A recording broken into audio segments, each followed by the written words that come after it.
This meeting is being recorded. Let us start up with today's session and let us see कि कल हम लोगों ने जो पढ़ा था हम आज इसको कैसे यूज करेंगे। तो हमारा आज का क्वेश्चन नंबर 1 है,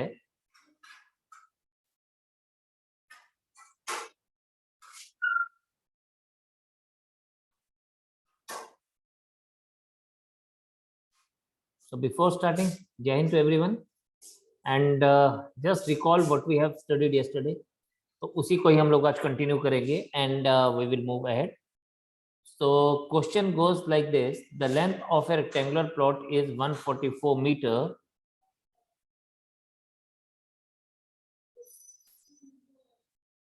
and its area is same as that of a square plot with one of its sides being 84 meter. Find the width of the plot. देखें जी, हमारे पास जो यहाँ पे गिवन है वो एक ही चीज गिवन है, that is area of square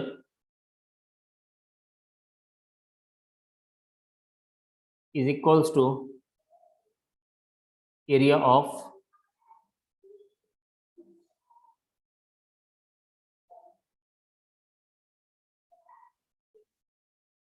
rectangle.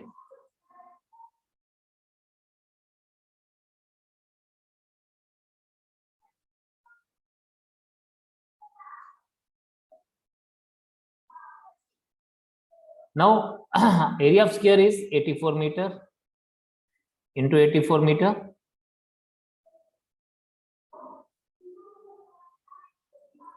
is equals to area of rectangle, that is length into breadth. अब देखिए यहाँ पे हमें लेंथ गिवन है 144 meters and we need to find out the breadth.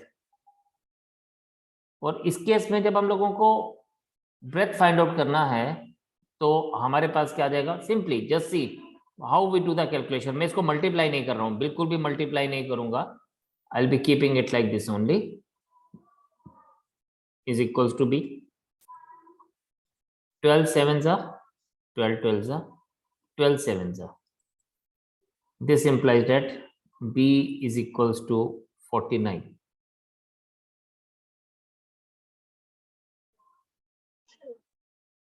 So this is the answer for us.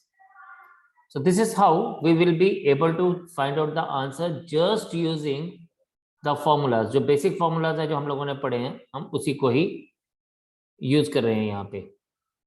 So this is what we have got.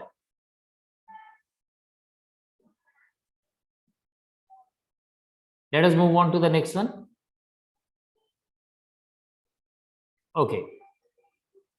अब देखिए, जो चीज जैसे जैसे हम लोगों को गिवन होती है हम उसको उसी तरह से ही लेके चलते हैं. यहां पे हमारे पास है the diagonal of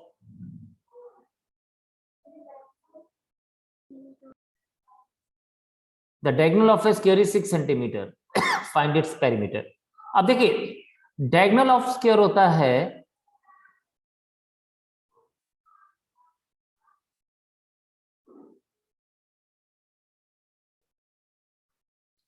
that is √2 into side. तो मैं इसको सिंपली क्या लिखूंगा, I will be writing it as कि √2 into side is equals to 6. Side is equals to 6 upon √2.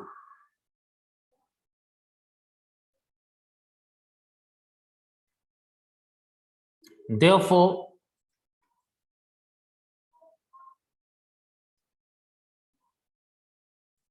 Perimeter होता है 4 into साइड. अब पेरीमीटर को हम लोग क्या लिखेंगे, will be writing it as 4 into 6 upon √2.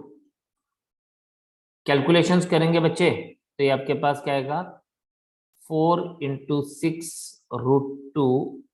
इसको रैशनलाइज कर दीजिए अपॉन √2 into √2. तो रूट को हम लोग कभी भी डिनोमिनेटर में नहीं रहने देते, हम उसको रैशनलाइज करते हैं. तो it is 24 √2 upon 2. This and this gone and we have got it as 12 √2.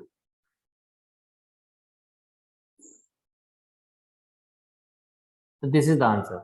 So for that matter we have got the answer as 12 √2. So this is the answer for us.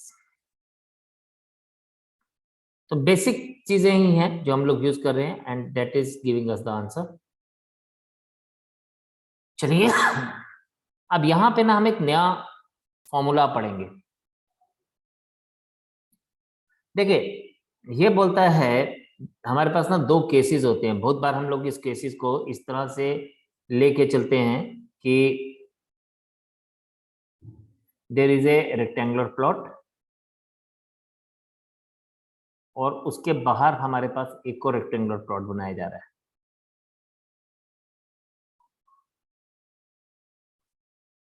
Like this. No understand. इसने बोला कि ये हमारे पास है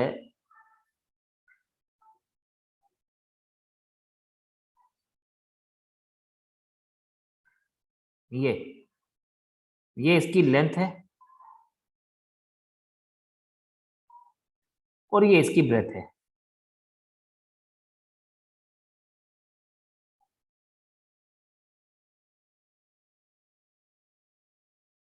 और ये जो दिया गया है this is a width, a constant width all around the. अब समझिए इस बात को कि हमारे पास ये एरिया निकालने को बोला गया है.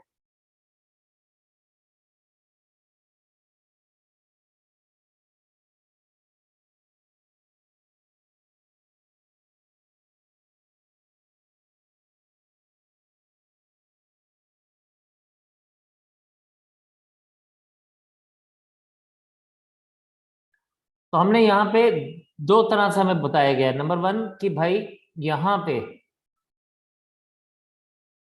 ये जो है या तो ये जो पाथ है ये आउटसाइड द पार्क होगा या ये पाथ इनसाइड द पार्क होगा. मतलब ये अब एक मैं इसको ऐसे लिख देता हूँ कि भाई ये मेरे पास है बाहर P Q R and S और ये है A B C and D. अगर पाथ आउटसाइड है तो ABCD को हम पार्क मान रहे हैं या प्लॉट मान रहे हैं और उसके इर्द गिर्द PQRS उसके इर्द गिर्द पे वो चल रहा है, पाथ चल रहा है. या कई बार क्या होता है हम PQRS को प्लॉट मानते हैं और उसके इनसाइड ऐसे क्या चलता है, पाथ चलता है जो आपको ब्लू कलर में दिख रहा है यहाँ पे. तो अब हमारे पास दो केसेस हैं. Case number one when path is outside. तो हमारे पास एरिया ऑफ पाथ क्या होगा, is twice width into length plus breadth plus twice width.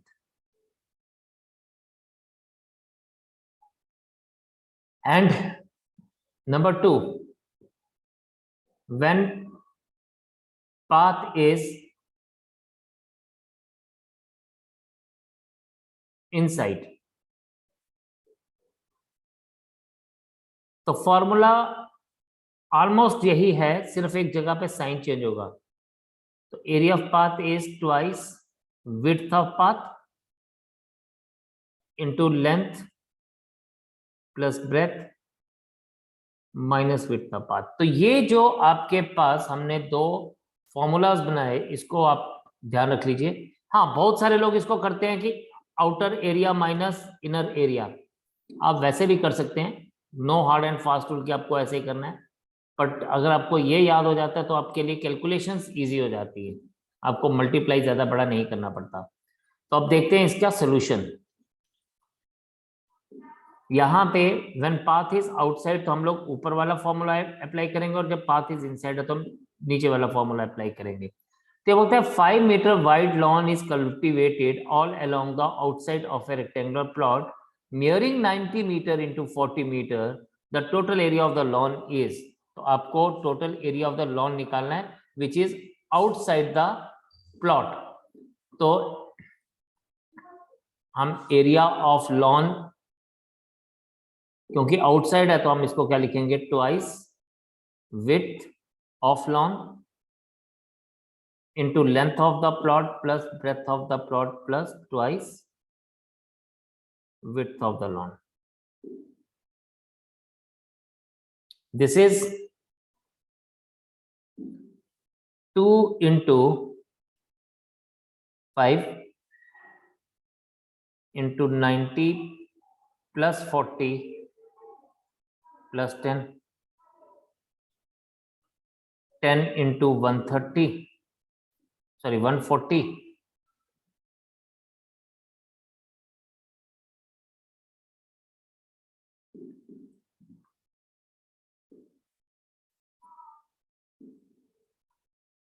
So it is 1400 meters square. So 1400 meters square is the final answer for us. तो हमने simply formula use किया and we have got this answer. तो हमें depending upon कि question में पूछा क्या गया है, अगर पाथ आउटसाइड है तो हम ये ऊपर वाला फॉर्मूला लगाएंगे, और अगर पाथ इनसाइड है तो हम नीचे वाला फॉर्मूला यूज करेंगे. देन नेक्स्ट ऑलमोस्ट ऐसा ही है. I will get back to you. अब इस केस में सेम क्वेश्चन है, पहले हम इसको कर लेते हैं, फिर मैं आपके डाउट्स लूंगा कि डाउट्स क्या है.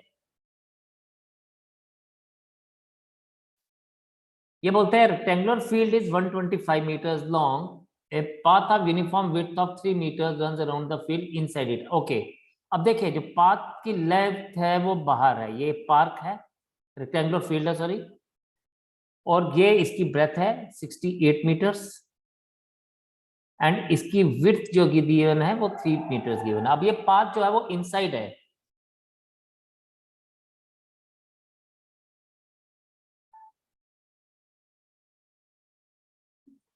Twice width of path.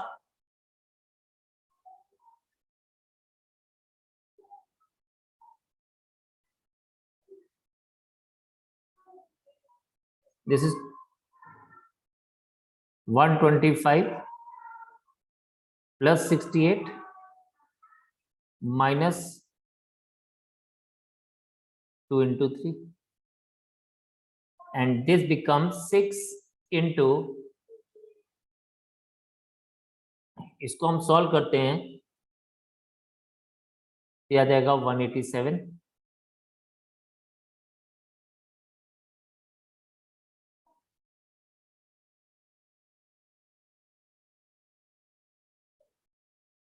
and that is equals to 1122 square meters. So this is how we can find out the answer just using those simple formulas, and that makes our calculations very easy. Otherwise हमें क्या करना पड़ता, otherwise हम लोगों को 125 into 68 एक बार करना पड़ता, एंड फिर हम लोग करते -119 into 62 और फिर इसको सॉल्व करते और फिर हमें आंसर मिलता. तो इसकी बजाय we did smarter thing and we are able to find out the answer faster. देखें ये बोल रहा है ए लॉन 60 meters लॉन्ग, इसकी लेंथ है हमारे पास 60 meters and 40 meters broad. Okay,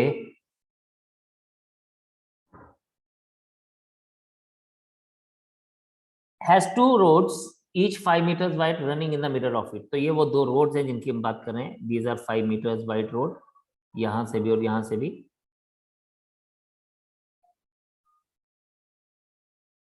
One parallel to length and another parallel to breadth. Find the cost of graveling them, मतलब लेवल करना उसको at the 60 पैसा पर स्क्वायर मीटर. तो हमने इस पर्टिकुलर एरिया को ग्रेवल करना है एट 60 पैसा पर स्क्वायर मीटर. ये तो बेसिकली हमें इसका एरिया निकालना है यहाँ पे, इस वाले पार्ट का, ये जो मैं ब्लू रेड से शेडिंग कर रहा हूँ इसका.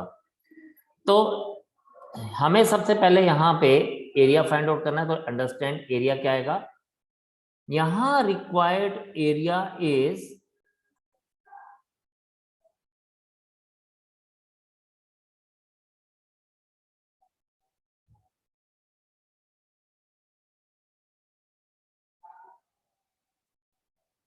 is ABCD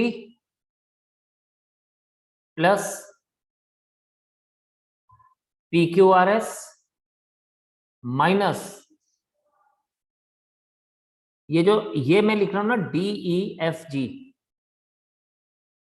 ये पर्टिकुलर पार्ट, ये 2 बार लिया गया, इसको एक बार हम सब्ट्रैक्ट करेंगे बिकॉज एक बार ये इस तरह से आ गया ABCD में, एक बार ये PQRS में आ गया, इसलिए इसको एक बार सब्ट्रैक्ट करना पड़ेगा, दैट इज माइनस DEFG। अब हम इसकी बात करेंगे किस चीज के लिए,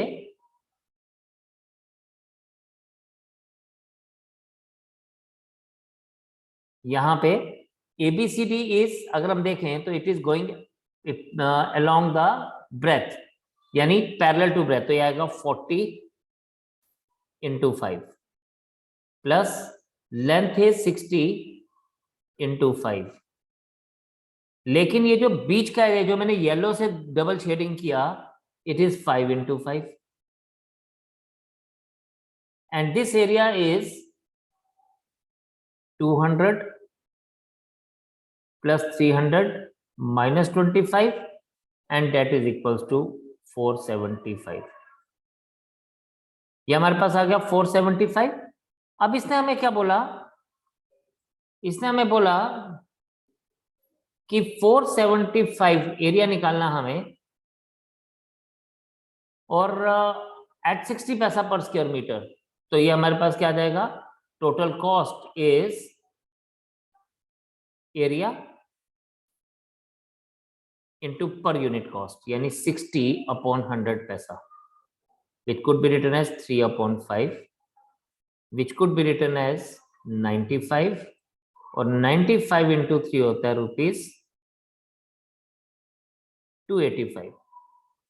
So my final answer for this particular question is 285।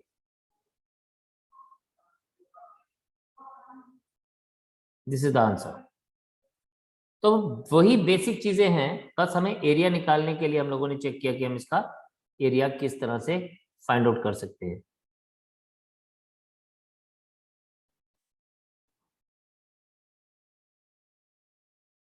ये हमारे पास है, certain number of paving stones each measuring 6 metre into 5 metre is required to pave a rectangular courtyard 20 metre long and 15 metre wide. What amount needs to be spent if the tile of the aforesaid dimensions are available at 25 per piece? Okay, तो हमें देखना पड़ेगा सबसे पहले number of tiles क्या आएंगी। तो here number of tiles हमें लोगों को पता है, हमने पढ़ा था ये,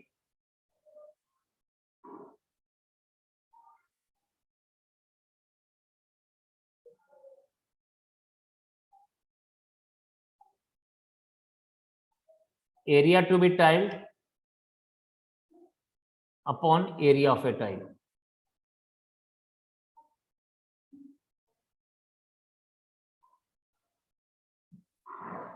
Area to be tiled is 20 meters by 15 meters and यहाँ पे छोटी सी गलती है क्वेश्चन में, मैं वो ठीक कर देता हूँ। This is actually metres, 5 metre, 6 metre by 5 metres.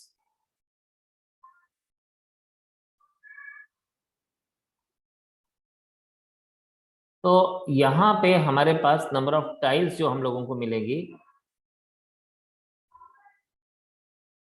तो 5 3 जा 15, 3 2 जा 6, 2 10 जा, तो number of tiles is 10 and costing तो सिंपल ही होगी अब, क्योंकि 10 टाइल्स हैं और हर एक टाइल जो है वो 25 रुपए की है, तो it is 10 into 25, it gives you ₹250 is the costing. तो this is very very easy. खैर हमें बस वही चीजें समझनी है जो हमने पढ़ी थी, डायरेक्टली वो चीजों को हम लोग यूज कर पा रहे हैं। तो my answer is 250 in this case. So हमारे पास नंबर ऑफ टाइल्स जब भी होगी, हम लोग तब उसको देखेंगे कि एरिया, किस एरिया को टाइल करना है और एक एरिया टाइल का एरिया क्या है, हम आपस में उसको डिवाइड कर देंगे। चलिए जी, अनदर वन। ये जो हमारे पास दिया गया है, ये दिया गया है A chord is in the same shape of a square enclosing an area 11 square centimetre. अब इस बात को समझिएगा, एक हमारे पास वायर था जो कि स्क्वायर की शेप में था, ठीक है। इस वायर का जो एरिया है वो 11 स्क्वायर सेंटीमीटर है, और इसको हमने बेंड किया एक सर्कल में। तो हमें बोलता है find the area of the circle, हमें area of circle find out करना है। This is square and this is circle. अब देखिए, जब भी एक स्क्वायर को एक सर्कल में हम चेंज करेंगे ना, तो perimeter is same. Perimeter of both the figures are same. जब भी एक चीज को हम दूसरी चीज में कन्वर्ट करते हैं, उनका पेरीमीटर सेम रहता है। तो यहां पे अगर आप देखें तो हमारे पास क्या दिया गया है, area of square. Area of square equals to side square equals to 11, side is equals to √11, and ये बोलता है the same cord is bent into a circle. तो मैंने बताया पेरीमीटर सेम होगा, तो आप पेरीमीटर ऑफ स्क्वायर पहले फाइंड आउट करेंगे।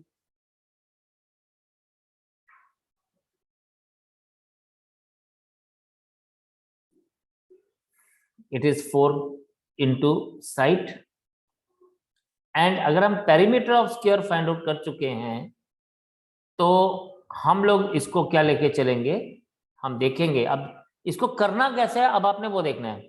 This implies that circumference of circle is also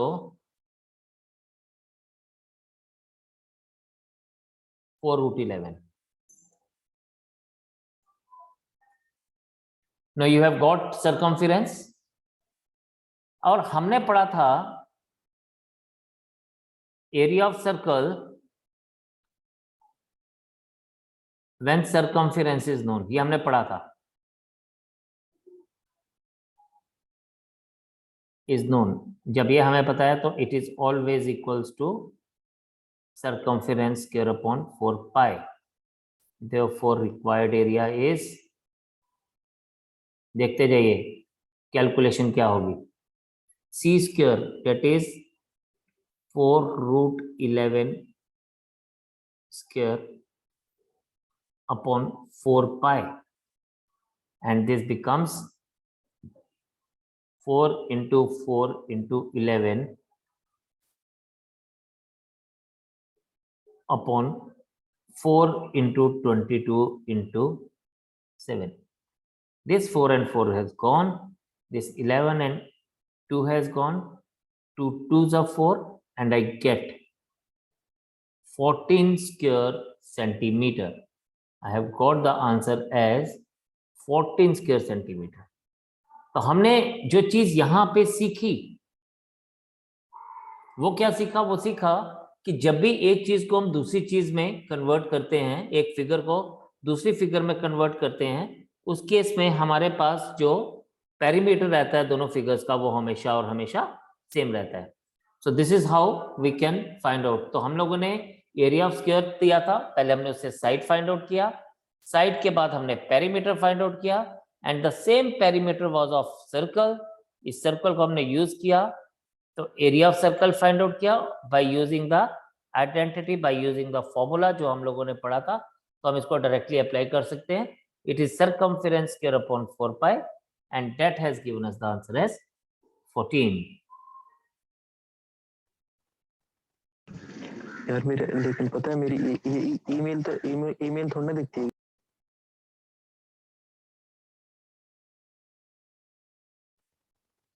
चलिए जी, देखें यहाँ पे, how far has a bicycle travelled when it's driving wheel 35 centimetre in diameter has made 6300 revolutions.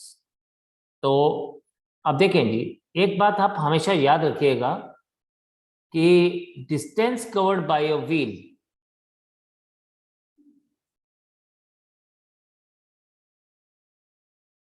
distance covered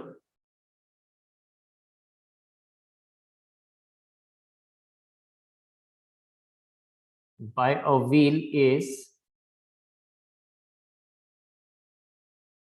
circumference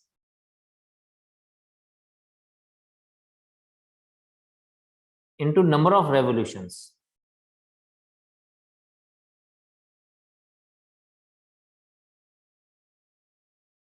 I have got answer from one of the student. That is nice and I think it is correct. But let us do it.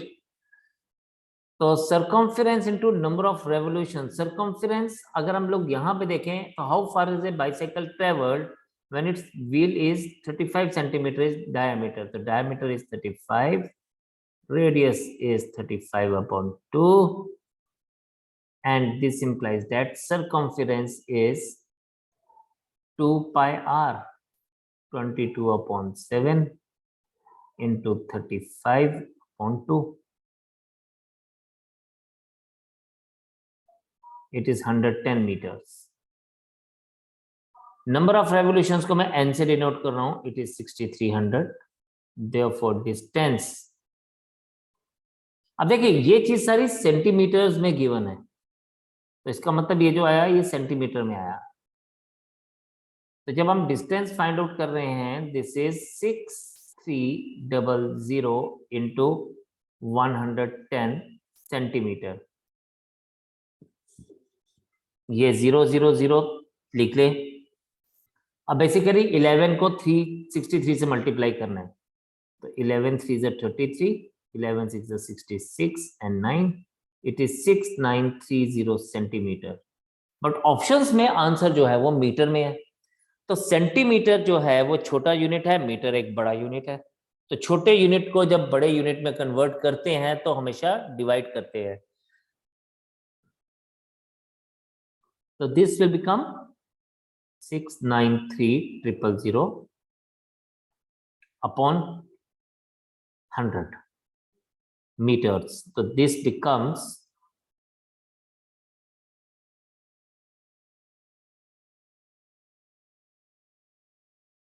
6930 meters. This is the answer for us. So for that matter, yes, we have got A part as the answer. तो आपने हमेशा इसको ऐसे ही लेना है. जब भी हमारे पास डिस्टेंस की बात होगी तो हम हमेशा इसको इसी तरह से लेके चलेंगे. Okay, let us read the next one. The length of a rectangle is increased by 20%. By what percent should the width be decreased to maintain the same area? ये हमारे बेसिक क्वेश्चन हैं जो हम लोगों ने परसेंटेज टॉपिक में भी किए हैं. तो इसको मैं हमेशा ऐसे करता था कि अगर हमारे पास एरिया 100 है तो इट इंक्रीजेस बाय 20%, तो इट बिकम्स 120. फिर ये बोलता है how much it should be decrease to maintain the same area, तो -20 का डिक्रीज था. और हम परसेंटेज डिक्रीज को कैसे लिखते थे, जितना डिक्रीज कर रहे हैं किस पे कर रहे हैं, 120 पे कर रहे हैं. तो ये आपके पास आ जाएगा 20 upon 120 into 100. It's 16.2/3%. So this was very, very simple. This is just a recalling what we have done already in percentage. So my answer is 16.2/3%. तो ऐसे बहुत सारे क्वेश्चन जो हमने परसेंटेज टॉपिक्स में ऑलरेडी कवर अप किए हुए हैं, हम इस पे ज्यादा टाइम नहीं लगाएंगे और आगे चलेंगे. यस, ये बोलता है a parallelogram has an area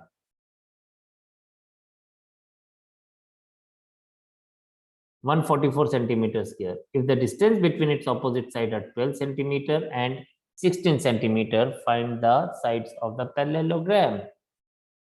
तो यहाँ पे जी हमारे पास गिवन क्या, हम उस बात को समझते हैं. देखिए एक पैरेललोग्राम है, उसको दो तरीकों से लिखा गया, जैसे सपोज ये एंड सेम पैरेललोग्राम को ऐसे किया गया। For example this is A B C and D, तो इसको हम ऐसे लिख सकते हैं A B C and D. तो हमने इसी को ऐसे गिरा दिया नीचे, यहां से इसको धक्का लगाया और ऐसे करके नीचे गिरा दिया। अब ये बोलता है कि if the distance between its opposite side, तो हम इस डिस्टेंस की बात कर रहे हैं और यहां से इस डिस्टेंस की बात कर रहे हैं। यहाँ पे डिस्टेंस है 16, यहाँ पे डिस्टेंस है 12। ठीक है, एक बार हमारा बेस आ जाएगा ये, एक बार हमारा बेस आ जाएगा ये। अब इसने जो हमसे बोला, इसने बोला कि it's area is 144 metre square, तो we know that area parallelogram होता है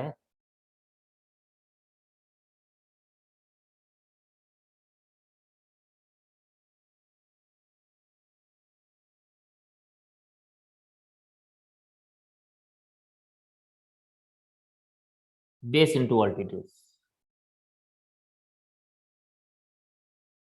तो केस 1 की अगर हम बात करें,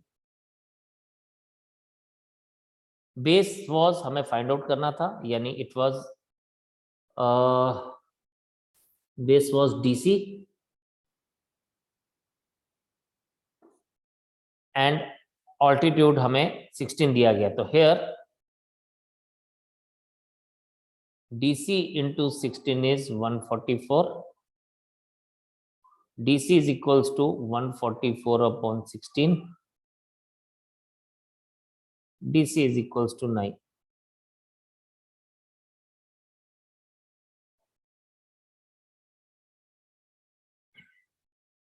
नेक्स्ट आपके पास है केस 2।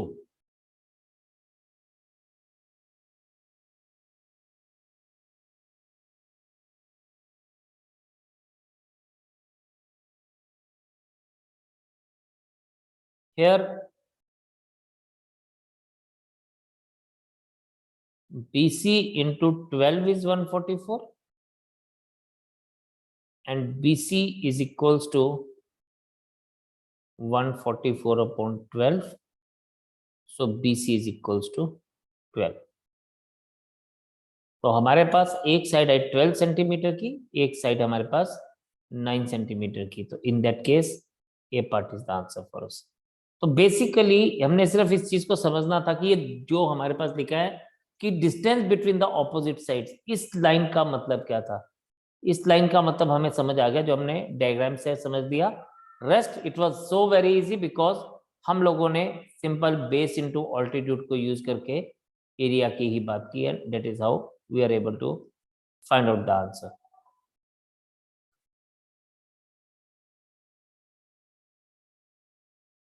चलिए जी, इसी तरह से हमारे पास एक और है। Area of rhombus is 96 square metre है। ये has one of its diagonal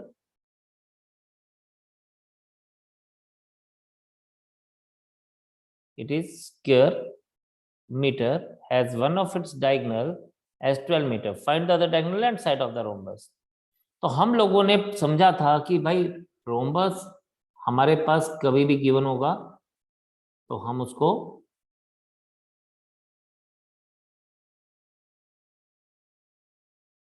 yes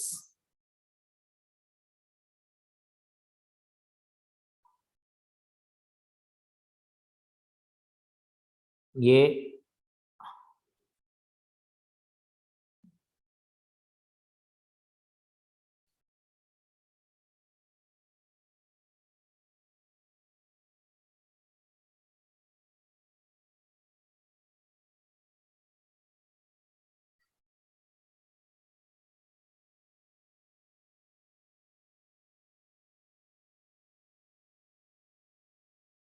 अब ये बोलता है एरिया ऑफ रोम्बस क्या होता है। एरिया ऑफ रोम्बस होता है half diagonal 1 into diagonal 2 is equals to 96 square metre. Diagonal 1 है हमारे पास 12, डायगोनल 2 हमें फाइंड आउट करना है, and this becomes, this is 6 and diagonal 2 is 96 upon 6, that is 16. Diagonal तो हमें मिल गया 16। अब या तो हमारा आंसर क्या है ए, या हमारा आंसर है सी। बट हमें क्या फाइंड आउट करना है, हमें फाइंड आउट करना है अब साइड, ये। और आपको याद होगा हमने साइड के लिए पढ़ा था, इट वाज डायगोनल 1/2 का होल स्क्वायर प्लस डायगोनल 2/2 का होल स्क्वायर। ये हम लोगों ने इसको देखा था। तो ये हमारे पास क्या आ जाएगा, side is equals to diagonal 1 is 12, तो 12/2 6 square, and diagonal 2 is 16 8 square, that is 36 plus 24 64, sorry, that is 100, and we have got the answer as 10. So हमारे पास जो आंसर आया, yes of course we have got answer as 16 and 10. तो 16 meter is the other diagonal and 10 meter is the side of the, तो इसलिए हमारा जो answer लिया जाएगा वो ए पार्ट लिया जाएगा। तो मेन इंपॉर्टेंट था कि हम लोगों को कैसे साइड फाइंड आउट करनी है, तो वो हम लोगों ने देख लिया, otherwise the things were very easy. Next है, in a rhombus the length of the two diagonals are 12 metre and 16 metre respectively, find the perimeter. अब यस, जब पेरीमीटर की बात कर रहा हूं तो पेरीमीटर तो इस केस में हमारे पास 4 इंटू साइड होगा। अब पेरीमीटर इज 4 इंटू साइड, तो सबसे पहले तो साइड निकालनी पड़ेगी, एंड साइड इज वही जो हम लोगों ने पहले अभी देखा, 12/2 स्क्वायर प्लस 16/2 स्क्वायर। तो वैसे तो आपको पता था, इसको सॉल्व करने पे we have got 10 as the side, so perimeter will be 40, क्योंकि perimeter is 4 into side. So it was very, very easy. So we need not to do anything extra in it. Let's move on to the next one.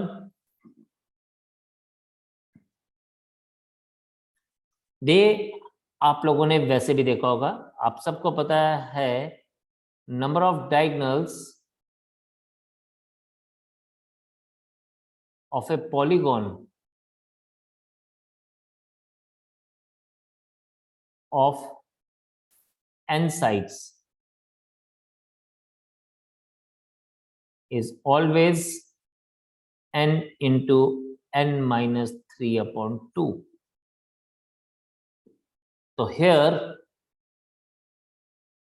n is equals to 5, क्योंकि हम pentagon की बात कर रहे हैं तो number of sides है 5, so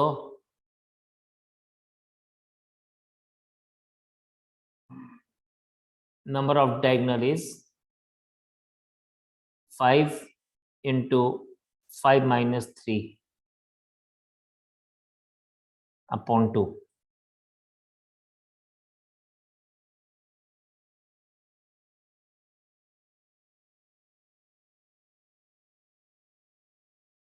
So that is 5. This is the answer. This was very, very simple. Just हमें formula apply करना था. We have to find out the answer for that. चलें जी, another one. Find the area of an equilateral triangle. Each side, each of whose side is 12 centimeter. Very, very simple. क्योंकि हमें पढ़ा था area of an equilateral triangle is √3/4 side square, और यहां side है आपकी 12 centimetre, so area is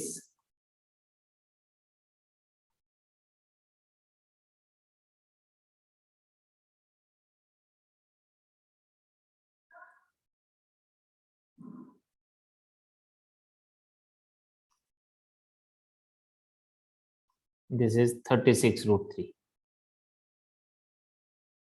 So again, we just needed to put the formulas, right?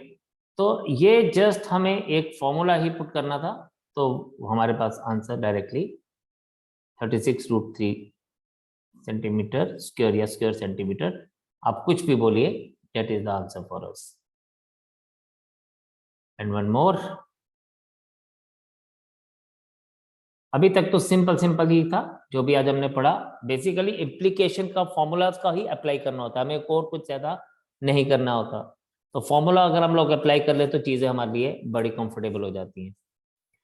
तो इसने बोला है a ladder is placed so as to reach a window 63 meters high. तो देखें जी, आप इस बात को समझें. एक विंडो है that is 63 meters high. हमने उसको लैडर लगाया. Just a second.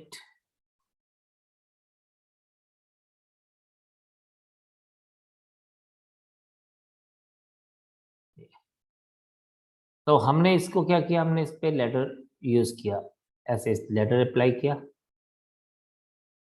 एंड फिर हमने उस लैडर को ऑपोजिट साइड पे लेके गए, एंड हमने उधर भी उसको वो किया.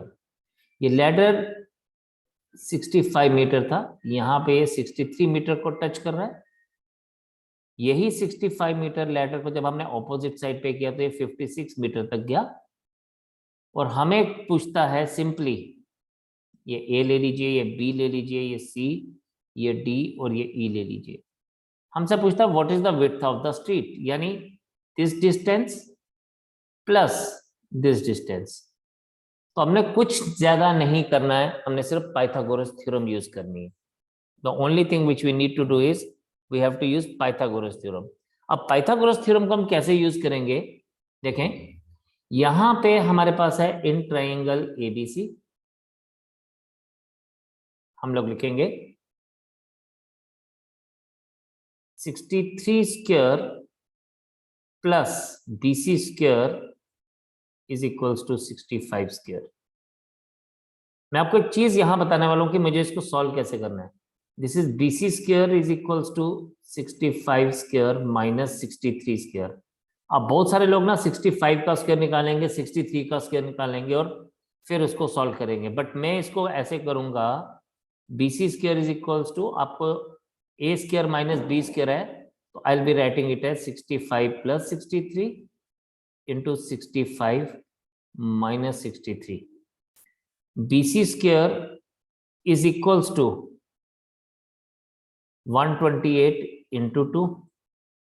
BC square is equals to 64 into 2 into 2. अब देखिए ये दोनों 64 भी एक परफेक्ट स्क्वायर है, 2 इंटू 2 भी परफेक्ट स्क्वायर है, इसलिए बीसी को मैं क्या लिख सकता हूं, 8 into 2 16. So I have got BC is equals to 16.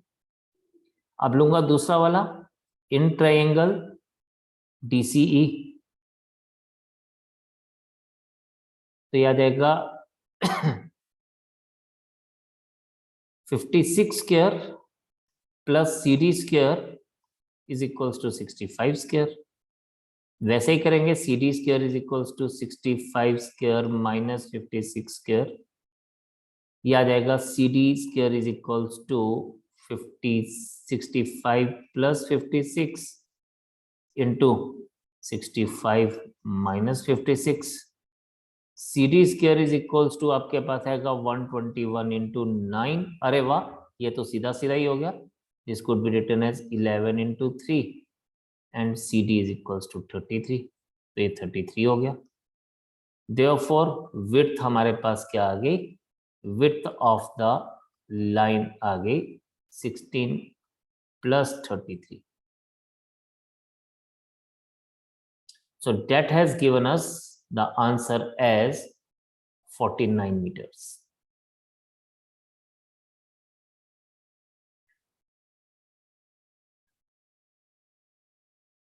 This is the answer. So this is how we have applied the formulas which we have done तो this just to give you an idea कि हम लोग किस तरह से 2 dimensional को लेके चल सकते हैं, फॉर्मूलाज को कैसे अप्लाई कर सकते हैं. So you all are requested to go through it today and इसके आगे हम लोग चलेंगे 3 डायमेंशनल के ऊपर, मतलब मेंसुरेशन पार्ट 2 के ऊपर, इसमें हम वॉल्यूम्स और सरफेस एरियाज की बात करेंगे. तो 2 dimensional is finished and then next session में हम लोग 3 डायमेंशनल को लेके चलेंगे. So with this we are at the end of this session today.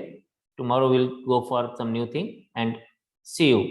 Bye bye, take care, God bless you all and Jai Hind.